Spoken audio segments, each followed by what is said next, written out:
আসসালামু আলাইকুম প্রিয় শিক্ষার্থী। তো আমরা একটি গাণিতিক সমস্যা দেখতে পাচ্ছি। এখন এটা আমরা সমাধান করব। তো সমাধান করার আগে আমরা একটু বেসিক তথ্য জেনে নেই। আর অঙ্কের দাগটা এখন আমরা পড়ি যে প্রশ্ন কি বলছে। তো দেখি এখানে লেখা আছে 7 ভাগ, এটা কিন্তু ভাগ চিহ্ন, এটাও ভাগ চিহ্ন। প্রত্যেকটা সংখ্যা এখানে 7, তারপর ইকুয়াল হোয়াট। আর এখানে অথবা দিয়ে বোঝানো হয়েছে, এটাও ভাগ চিহ্ন, এটাও ভাগ চিহ্ন, একই কথা। তো এখানে প্রত্যেকটা সংখ্যা 7 দ্বারা উল্লেখ করা হয়েছে। তো এখন আমরা এই গাণিতিক সমস্যাটা সমাধান করব খুব অল্প সময়েই। তো এই ধরনের গাণিতিক সমস্যা প্রতিদিন পেতে তোমরা চ্যানেলটি সাবস্ক্রাইব করে রাখো এবং কমেন্ট শেয়ার করো এবং কমেন্ট বক্সে তোমরা তোমাদের মতামত জানাবে ইনশাআল্লাহ। এখন আমরা সমাধান করি। তো লিখি আমরা সমাধান। তো এটা লিখতে পারবো, এটাও লিখতে পারবো, একটা লিখলেই হয়। তো আমরা উপরটাই লিখি, যেহেতু উপরে থাম্বনেলের টাইটেল লেখা আছে, এটা সংকেত দেওয়া, আমরা একটু বুঝাই দিই। তো 7 এই যে ভাগ চিহ্ন, আবার 7 এই যে ভাগ চিহ্ন, আবার 7 এই যে ভাগ চিহ্ন, এই যে 7, ঠিক আছে, 4টা 7। এখন সমান সমান তো মান তো বের হবেই। তো এখন আমরা এই ভাগ চিহ্নটা এভাবে না দিয়ে আমরা এভাবে দিই একটু বোঝার জন্য। আবার 7 লিখলাম। এই ভাগ চিহ্নটার পরিবর্তে আমরা এভাবে ভাগ চিহ্ন দিই, আবার 7 লিখলাম। এই ভাগ চিহ্নটার পরিবর্তে আমরা এভাবে দিই একটু সহজেই বোঝার জন্য।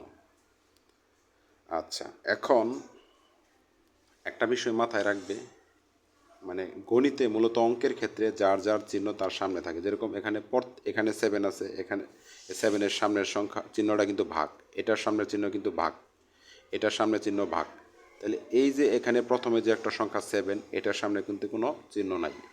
যদি পয়েন্টটা কিন্তু এখানেই মূলত, যদি কোনো সংখ্যার সামনে কোনো চিহ্ন না থাকে, তার সামনে অবশ্যই একটা প্লাস চিহ্ন আছে। আশা করি তোমরা বুঝতে পারছো। তো এখন এই প্রথম সংখ্যাটা আমরা ঠিক রাখবো 7, আর প্রত্যেকটা ভাগ চিহ্নের জায়গায় আমরা গুণ চিহ্ন লিখবো, ঠিক আছে। আর গুণ করব, আর এটা একটা কিন্তু স্বাভাবিক সংখ্যা, এটা এগুলার নিচে কি একটা করে 1 আছে, এগুলোর নিচে কি মনে মনে একটা করে অবশ্যই একটা 1 আছে। আর ভাগ চিহ্ন থাকলে গুণ চিহ্ন দেব, গুণ চিহ্ন দিয়ে আমরা উল্টায় দিব, মানে এই 7-এর নিচে যেহেতু একটা কি আছে 1 আছে, তো ওই 1টা উপরে চলে আসবে, আর এই 7টা কি নিচে চলে আসবে। সেম এই একই সিস্টেম, ভাগ থাকলে গুণ চিহ্ন দেব, গুণ চিহ্ন দিয়ে উল্টায় দেব, অবশ্যই এটার নিচেও একটা 1 আছে, তখন 1টা উপরে চলে আসবে আর এখানে 7টা নিচে চলে আসবে। এই একই সিস্টেম, এই ভাগ চিহ্ন মানে কি গুণ চিহ্ন, ঠিক আছে। তারপরে নিচে এই 7-এর নিচে একটা 1 আছে, 1টা আমরা উপরে দিয়ে দেব আর এই 7টা নিচে চলে আসবে। ঠিক এভাবেই আমরা যে কোনো চাকরি পরীক্ষার প্রস্তুতির জন্য, গাণিতিক মেধা বিকাশের জন্য আমরা খুব সহজে এই ধরনের গাণিতিক সমস্যাগুলো অল্প সময়ে সলভ করে ফেলব। তো এখন আমরা একটু খেয়াল করি,